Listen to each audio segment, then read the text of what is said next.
sir, ano na nakita result nga gigunitan nga gikan gyud ni sa medico legal.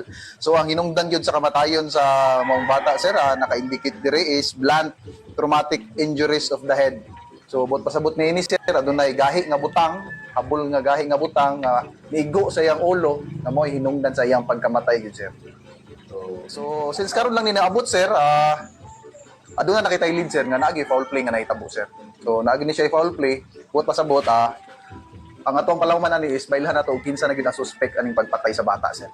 So sa pagkakaroon sir, karong adlaw ibalik na pud ang ato ang mga investigator dito sa ilang balay o ang katunga pud sa ilaha tuwa pud sa crime scene sir aron na namasinta nga makakita ta og mga possible nga evidences, blood stains sa og naa magali sa ilahang balay kung dito makakuha basin na blood stains ito, mga DNA nga makapagpamatuod kung diin nahitabo gitong o patay na ba siya nga gidala dito gikan sa ilang panimalay.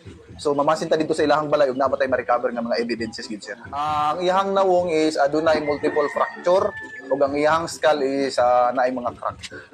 So ako lang hangyo no sa ginikanan kung aduna pa man gid sila wala pa gitug-an sa mua.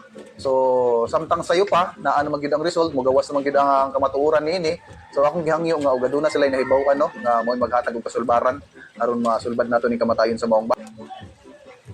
Oh guys, so di ba guys, pertilo ya sa bata, di ba? So makita lang din nila na ang results sa fingerprints ug mo-imbestiga ang kapulisan dito sa balay dito sa pamilya sa bata na namatay. Kasi makita nila dito kay ongoing pa man din ang investigation day guys, pero na sila suspect, di ba? Manang murag kaingon gyud ta nga kinsay suspect muna nga dito, pero kay iimbestigahan pa man na may ilan ra gyud na guys.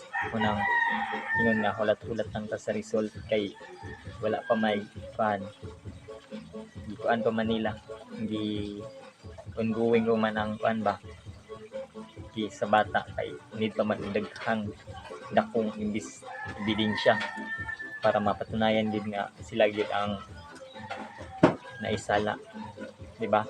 So ani lang ko to batang video, daghan sa kayong salamat, mayong buntag.